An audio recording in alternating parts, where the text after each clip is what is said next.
You're listening to the Teach Better Talk podcast featuring expert educators eager to share progressive tactics to reach more students. Teach Better Talk is created by teachers and fueled by passion. Let's get started.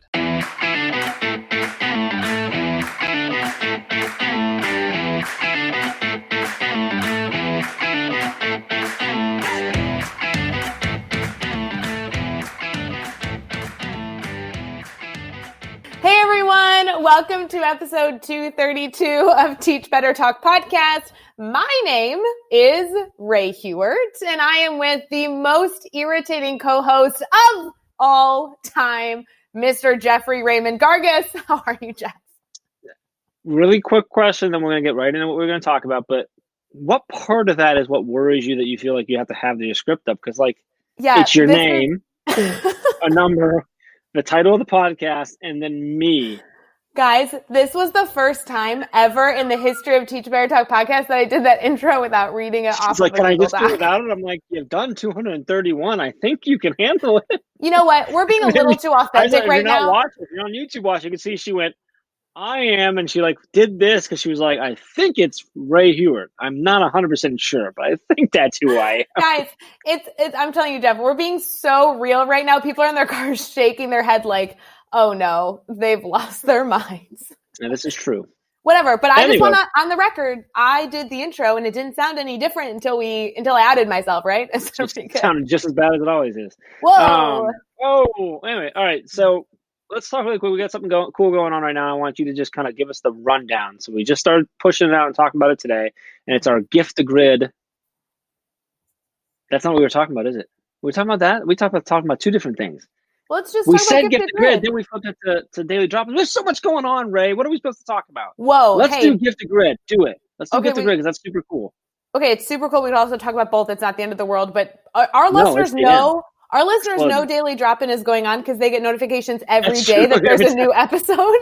Guys, we've been publishing a Daily Drop-In Monday through Friday, plus in our normal episodes. So if you know the Daily Drop-In's going on, sorry. I don't know what to tell you. If you're still subscribed, if you're still listening at this point, thank you. We love you. All right. Moving on to Gift to Grid. Gift to Grid is a brand new thing. We just started December 7th. This is brand new this week as you're listening to this podcast episode.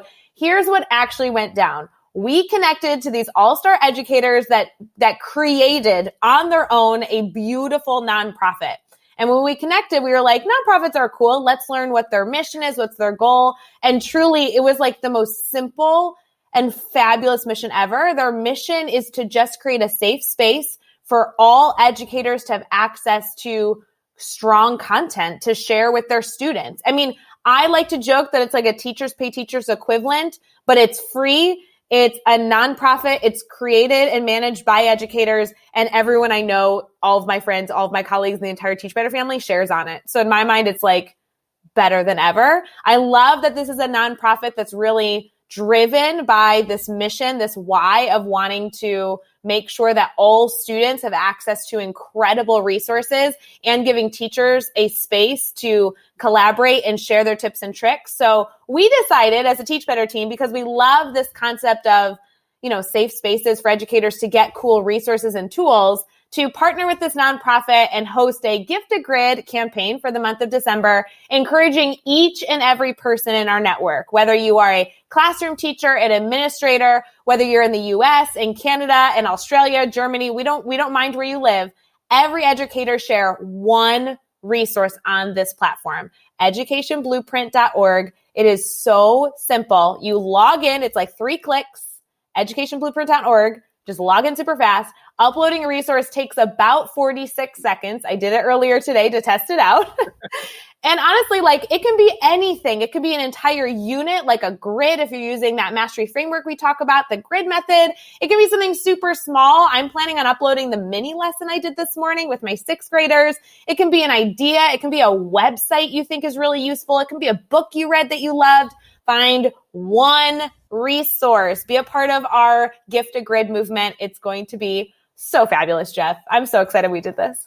I love it. Everything over educationblueprint.org for all of that. Speaking of awesomeness, let's talk about this. This episode is so fantastic. I'm so pumped for everyone to hear this because our guest tonight, Brad Hughes, we are such fans. He's been on our network for a while. We love him. He's so active. He's so genuine. He's so just positive and fun and downright brilliant that it's just such a great mix. And we had such a good time with him too.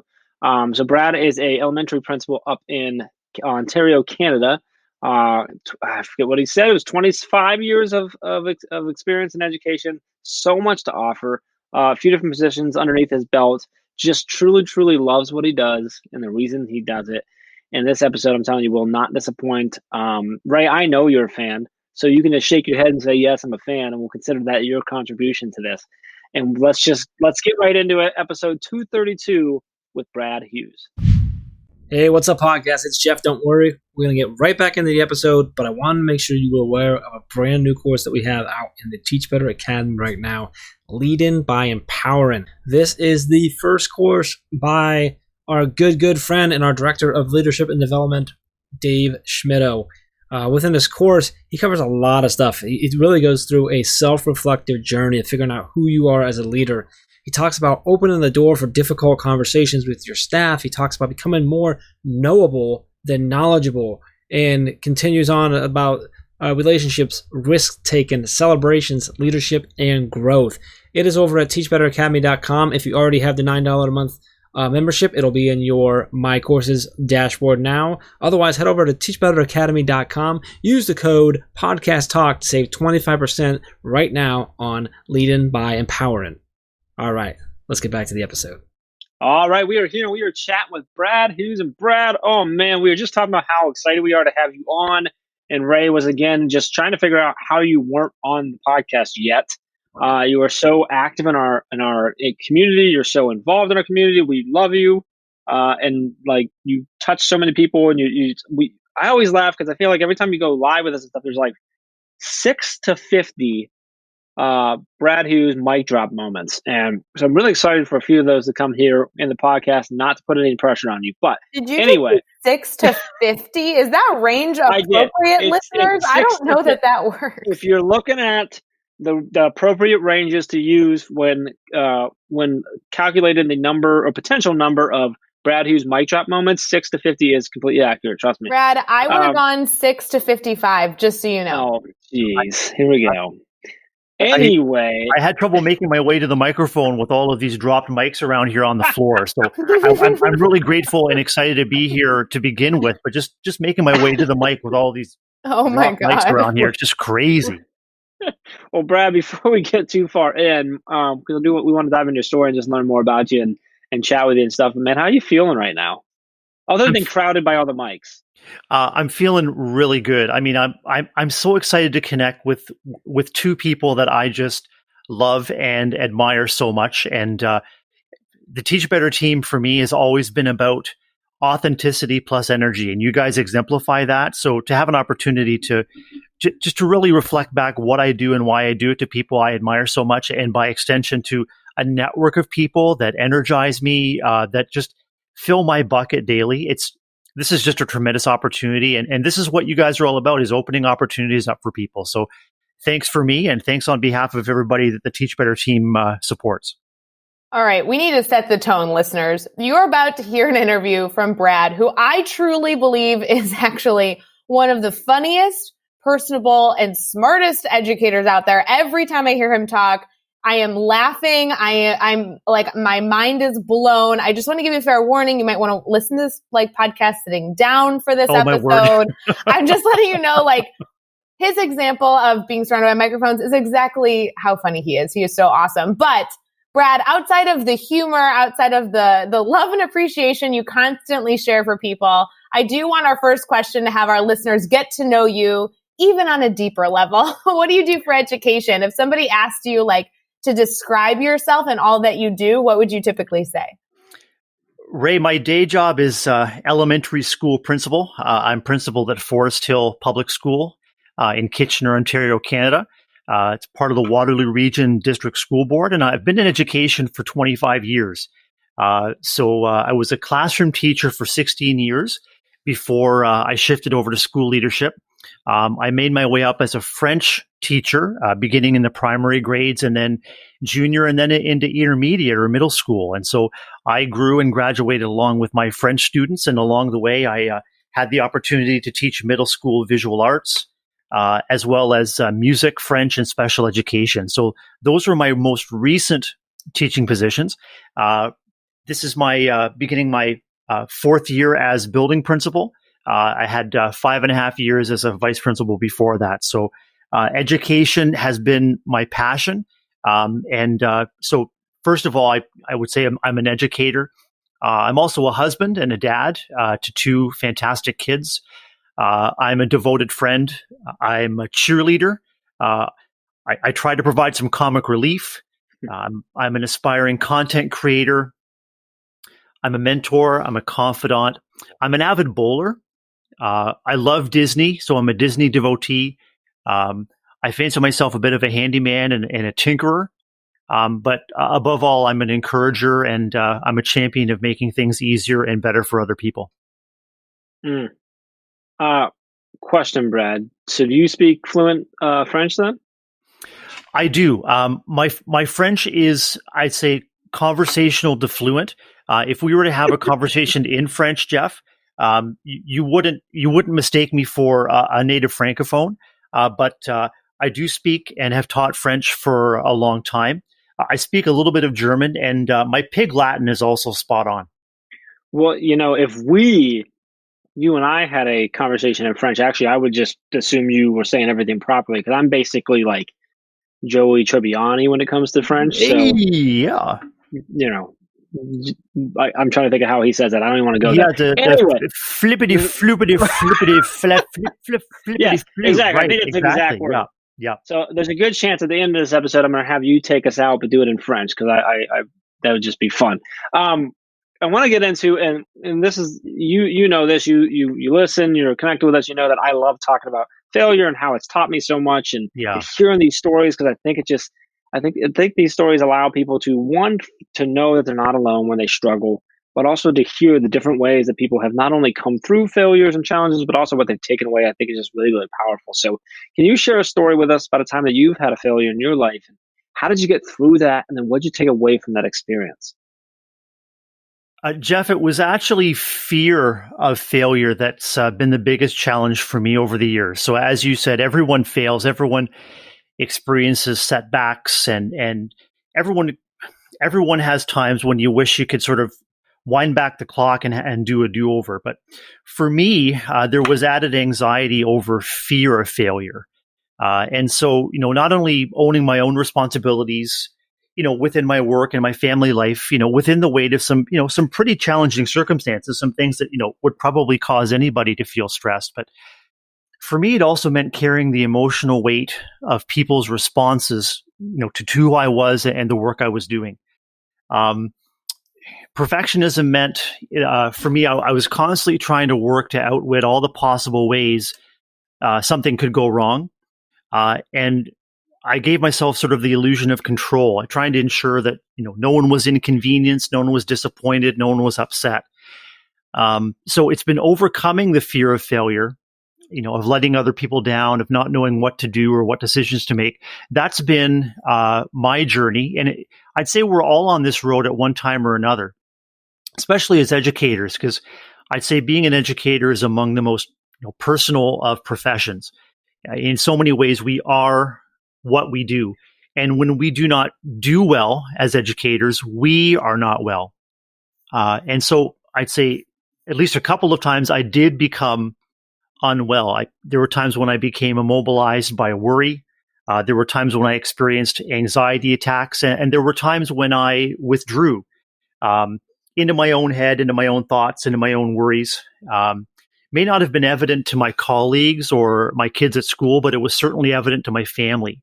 And I remember reaching out to a union representative when I was at a time when I would describe myself as being close to crisis, and certainly didn't want to go over the tipping point to become completely immobilized and not able to do my work or provide the support that my family needs and deserves. So through the help of a counselor and along with some personal reading and reflection, I gradually learned to challenge my own thoughts and expectations, because we spend a lot of time with ourselves. We spend a lot of time in our own head.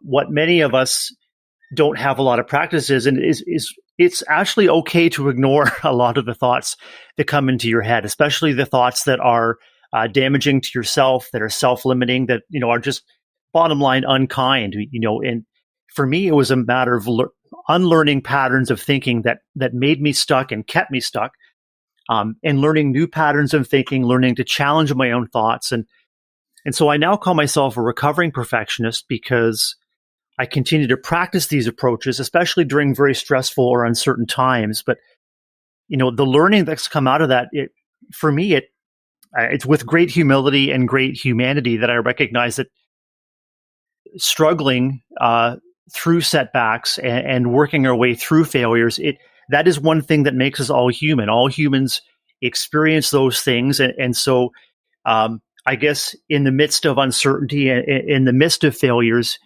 if you can find that little light that says, everyone's been through this and this is part of what joins you with others, and then finally taking that step to get outside of your own thoughts and look outward to connect with others to help you through, those are the big takeaways for me. Powerful takeaways. And you touched on just this idea of, upsetting people, of disappointing people, of letting people down. And something that I think a lot of people don't realize is that oftentimes, not all the time, but oftentimes what we perceive internally as perfectionism is actually this fear of judgment and a fear of what other people will think of us. And so often that actually comes from somewhere in our life. And it's really hard to dig into, but if you can really reflect and figure out where that comes from, you'll find out that a lot of times it's because a lot of people judge everyone. Most people do, and we do ourselves, and it becomes this pattern, which is why it just feels like no matter what we do, we're just assuming that everyone's going to judge us on it, because that's just how society works. And that's where that, when you talk about getting out of your own head and ignoring some of those thoughts, those are the ones we need to ignore. I just read something earlier, and I've heard it before about the number of thoughts the average human being has, but I can't remember what the number was. It's a massive number, but somewhere around 90% of those thoughts are negative. Now, some of that negativity is, from viewing negative articles and news stories, stuff like that. But so much of it is actually negative self-talk. And if we can get past that and realize that's not actually us thinking we're not worthy, it's usually us being afraid of what someone else might say because of something someone else said at one point. We can get through that and realize that we're more than just what we do, right? And we're more than just our job title or our success level and things like that. So I think that self-reflection that you had in that is really, really powerful. I want to flip it around now and talk about a successful moment you've had. This could be something big or something small, but just tell us what happened. Why was it a success for you? And then what did you take away from that experience? I think among the most significant professional successes that I've had actually leads to personal success as well. And that's been learning how to lead a shift away from consequential or punitive approaches to student misbehavior, and learning to look at student behavior, specifically dysregulated behavior, as evidence of stress, evidence of compounding stresses that can overwhelm kids' ability to cope. And we see evidence of stress behavior, particularly now, living, learning, teaching, and just coping with all of the stresses of the pandemic. So if you take a look at your, if you reflect on your own classroom, reflect on your own school, or even reflect on who's in your household or who's in your community, learning to frame what we might call misbehavior or poor behavior as stress behavior has been a key shift for me. It has led to all kinds of personal and professional successes. So this learning and this shift's been transformative for me personally, and also for our school community. I mean, it's been tremendously gratifying to be able to help our staff members, as well as parents and caregivers, see things in new ways. It's a constant process of challenging what we see through a lens of why are we seeing this and why might we be seeing it now. It opens us up to situations where we shift away from a process of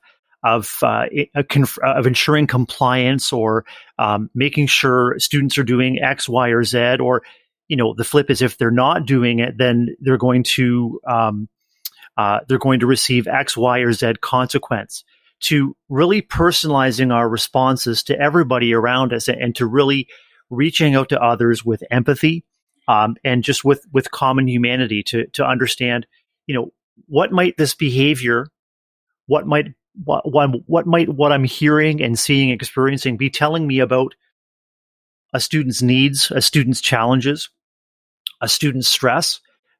We recognize, if we consider that student behavior is communication, and we're seeking to understand what the behavior is telling us, we recognize that no kid or no adult, no friend, no colleague, no parent on the other end of the line wants to be in a position where they've tipped over and become dysregulated. Nobody wants to be in a meltdown. No child, nobody we know would choose that loss of control. Once we recognize that someone's lost control, we naturally, as humans, kind of want to back away, because we want to make sure we're looking after ourselves. We're protected. We're not going to be in any danger.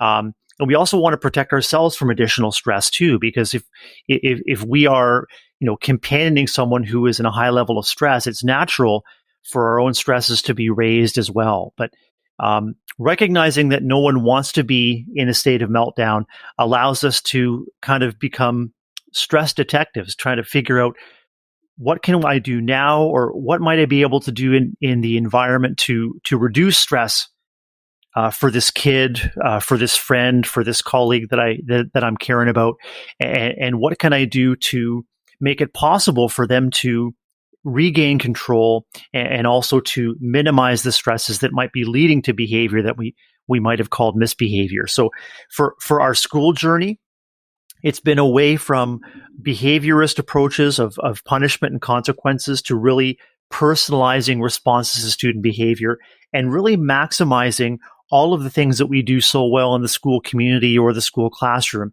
to try to address stresses and try to address challenges to student behavior farther upstream. So being much more proactive in terms of how we're constructing our classrooms.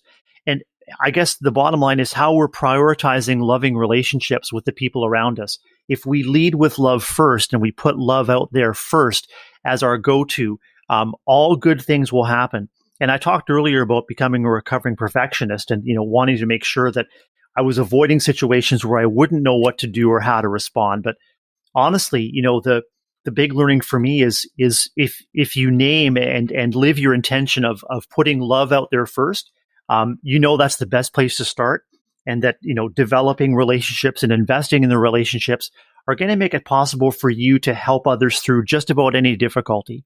And the flip of that is too that once you invest in those relationships, you also build your network of people that are going to be there for you in tough times. And so that's been the key success for me, is moving that shift away from behaviorist approaches to stress-based approaches, and just sort of naming and living, my belief that putting love out there first, leading with love, is the way to go. Brad, I love that success. I think that is such a massive thing to celebrate. But something I also appreciate about your stories, not only the ones you shared here, but really in every interaction I've had with you, is your ability, your dedication to truly see from a multitude of perspectives. I think your focus, not only as a leader and as an educator, is always trying to better understand the situation, the people involved, and find a way to lead, in a way that isn't just one-sided, that really sees every single person's perspective and takes that into account. I think that's such a beautiful way that you lead. And I've seen this modeled over and over and over again in what you share, because I think you truly put people first. And, you always have this mindset that we will find a solution, but I have to truly understand the people I'm working with, the people that are involved in this situation I'm working through, to find the best solution. And I so appreciate that about you. It's an incredibly beneficial characteristic that you possess in this area. It's so wonderful. I truly appreciate that. Thank you. As far as excitement, I feel like I could ask you this question. It could go a multitude of ways. we sure could. I'm so excited about this. But, I find you to be so wonderful to be around. You have such a wonderful personality. And I said that earlier, and I truly, truly meant it. when I'm thinking of something that could excite you, I think there's so many things, but if you had to pinpoint one thing that's keeping you excited about education, kind of what you're doing right now, what's really fueling your fire and keeping you excited? It's the kids. It's the kids.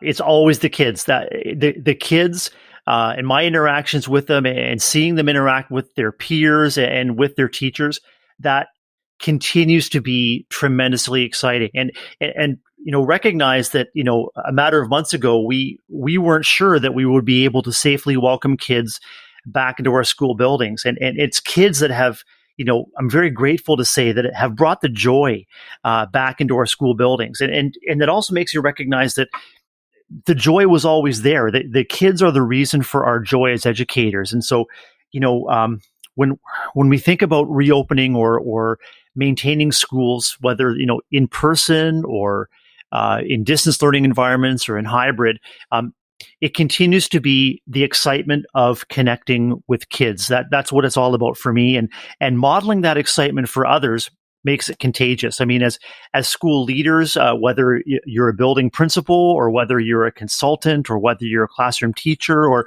in whatever leadership role you play within the school building, sharing your excitement and your delight in connecting with kids, it's contagious. And what I try and do is I when I'm walking in the halls or visiting classrooms, it's almost like I've got a radar. I've got radar tuned to opportunities to connect with kids and connect with others. And just a few minutes to notice something cool that a kid is wearing, or a new haircut, or to listen to a kid read, or to have a teacher or a staff member share something exciting that a kid has accomplished. But you can't do that and I can't do that if I'm in my office. And certainly school leaders and classroom teachers can feel really office or classroom bound. So it's opening the doors and getting out there to celebrate the excitement of the kids, and just to delight in their goofiness. And Ray, I've heard you talk so much about your affection for and just excitement about your middle school students and their goofiness. That's what it's about for me. And I can just meet the kids right where they are. I can just be goofy right along with them and build those connections day by day to the point where, just being out and about in the building is what continues to bring me personal excitement. And then it's looking back on our journey in our district, in our school building in particular, where, welcoming kids and families back to school was a significant challenge. And no one knew if we'd be able to do it safely with our own personal security and, with the confidence of the kids and their parents and the community. But we're beginning to do it. And, when I'm feeling discouraged, or when I've been feeling unsure and uncertain, I keep having to come back to my vision as principal and as educator, but also as parent and community member, and the vision of restoring our classrooms and our schools as places of refuge and safety, the place where people look forward to coming and leave feeling glad they came, even for a small reason. It's never been needed more. Our communities are full to overflowing with worry, with pain, with fear, with illness, and with stress. And so, I just invite each educator listening, each caregiver listening, to reflect on all they are doing to make their classrooms or their homes or their spaces places of refuge and safety. And if you reflect on what you're doing and commit or recommit to continuing to do that great work and to lead with love, inviting people in, that excitement can be that excitement can carry us forward through more difficult times ahead. So true, but I have to correct you. I am very serious in the classroom. Yeah. I never goof around. I mean, just today, our mini lesson was being the best singer of Better When I'm Dancing from the Peanuts movie. I mean, we are very serious in sixth grade math. I mean, I don't know what you're referring to in terms of goofiness. That would never happen. Never. Yeah. I stand corrected. And I'll speak with your student teacher who was a guest on the the Daily Drop-In. Yeah, I'll speak with her just to confirm that, and I think she'll say the same thing. You're as serious as they come. Yeah. That was such a fun daily drop-in, having my student teacher drop in. That was so funny. Can you imagine student teaching during a world pandemic? That girl never stepped into the building and student taught a full semester. She's killing it. It is such an important time for new educators to live and experience side by side what experienced educators are doing and feeling. And it's crucial that anybody hosting a new educator gives themselves permission to be as vulnerable and real with them as they need to be, because that in itself ensures that the new educator is going to feel safe, safe to mess up, safe to not know what to do, safe to experiment. And, hearing you discuss, your journey with your pre-service teacher, Ray, in terms of reassuring that no one has all the answers and that no one comes to the classroom fully prepared. Yet you have to go with where the kids are and let the kids take the lead in some point. So I remember that discussion and remember wanting to chime in and saying, yeah, we have to reassure our new educators that we believe in them and that they have what it takes along with our support. Ugh, I love it. Well, for all of our listeners, you guys probably already listened to that episode. It was a bonus episode of Teach Better Talk podcast for that daily drop-in that happened on December 3rd, but so fun to talk with Sam. And I agree with you. I think the more we can be vulnerable and honest with our student teachers and provide as much coaching and support as humanly possible. I mean, they are the future of this field. So important. Brad, we are about to get into more mic drop moments. So I want you to mentally prepare yourself. Maybe take a breath. I don't know if you do stretches beforehand, but I know that question 5 always has to do with a piece of advice. And we say a piece of advice, and sometimes it's for new teachers, but really in this day and age, it's for any educator striving to be better. What is a piece of advice that you want to share for your episode? I guess the biggest piece of advice is to find the good and find the fun in every day.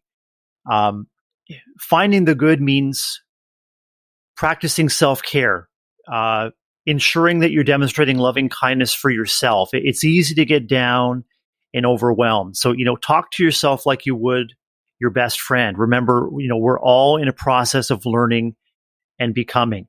The good is about, the positive relationships that you cultivate. They're the foundation of everything. New educators might feel there's a rush to dive into content. I'd say invest in relationships first. Some people might say connection before content. I think that's a worthy start. And over time, you can leverage those connections to grow towards connection through content, where you get to know each and every student, what makes them tick, what makes them come alive, and you can feed their soul by providing them with opportunities to learn and grow.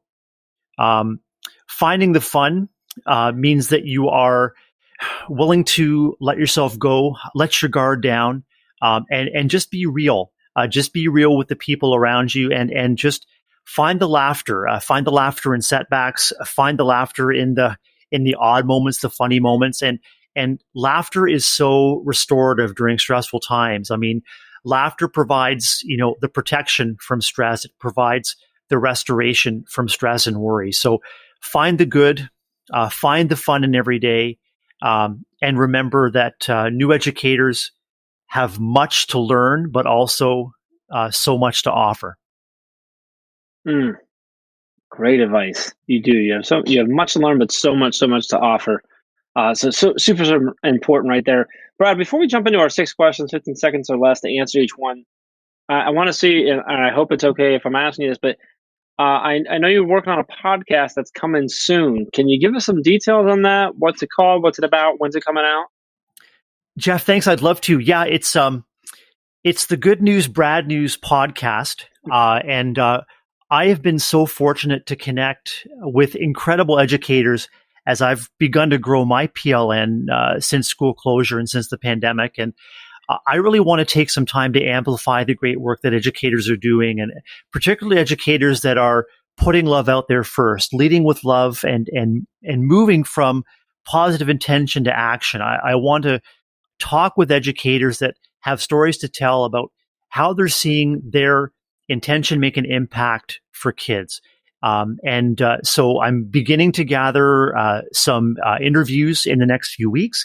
and hoping to drop the first podcast episode in early 2021. And I'm so grateful, Jeff and Ray, for your, for the leadership that you model, and for the content that you create, and the way that you've allowed me to connect with so many great people to sort of fuel this interest, but also to provide great people that I can connect with. So look for and listen for good news, Brad Hughes. Good news, Brad news. There we go. Good news, Brad news in the new year. Who wouldn't want to listen to this guy on a podcast every week? I'm just saying. I love it. And if you're listening right now and you're thinking, ooh, I might be a good fit for that podcast, make sure you hang on and listen to how to contact Brad. Just saying. All right, Brad, let's do this thing. We're going to do the next 6 questions.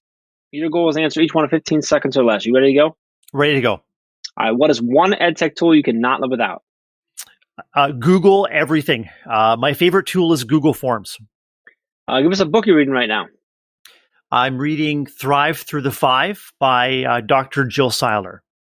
Who should we follow on Twitter or Instagram today?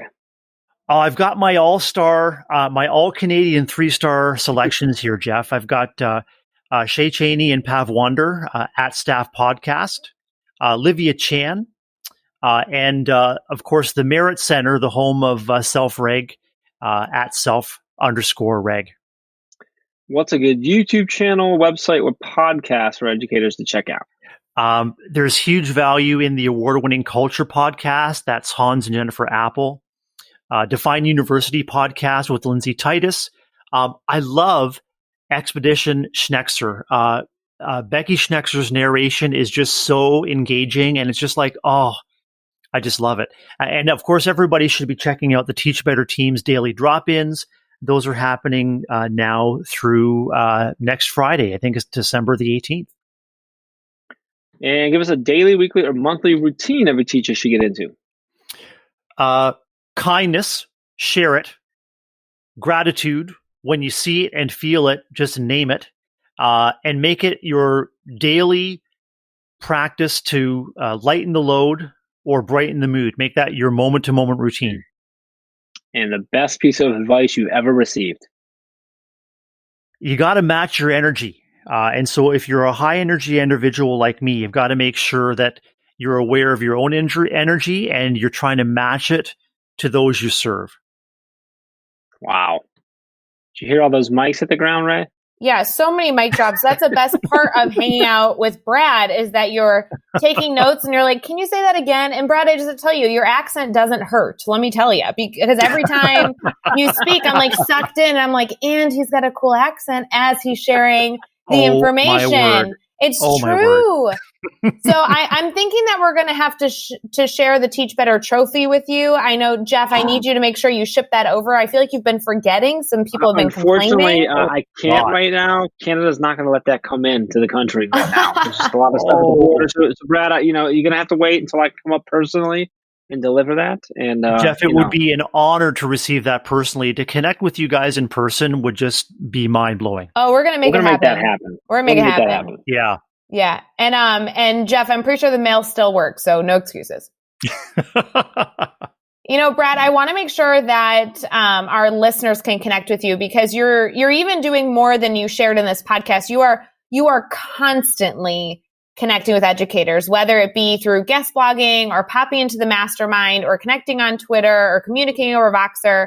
You are so, so, so wonderful always to bring in new people to your network and try and collaborate and share insight with them. So would you mind telling our network how they can stay connected with you specifically?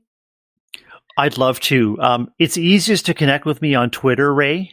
It's at Brad, BRAD _Hughes, HUGHES. And you can find all the links and all the resources and everything we talked about in this episode over at teachbetter.com, as well as those links for connecting with Brad and keep this conversation going. So head over to teachbetter.com for all that in the show notes. Be sure to hit subscribe so you don't miss any upcoming episodes. And if you can give us a rating and a review, we'd really appreciate that as well. And let's keep taking this one step further. Think of just 3 of your colleagues who need to hear these amazing stories and connect with these amazing educators. And just share this podcast with them. Brad, this was awesome. I'm not going to lie. I had very high expectations for you. You crushed them. Wow. Absolutely awesome. It was such a pleasure having you on. So glad we finally got to do this with you. Just really appreciate you taking some time to share your stories and hang out with us. Thank you. Jeff and Ray, the pleasure's mine, and I'm so grateful for the opportunity to connect with you personally, and again to connect with the Teach Better family through the podcast. Thanks again; it's been awesome. And now, as promised, I'm going to test your French. Oh, can you take us out? Can you say in French? Until next time, let's get out there and teach better. À la suite, allons-y et enseignez mieux.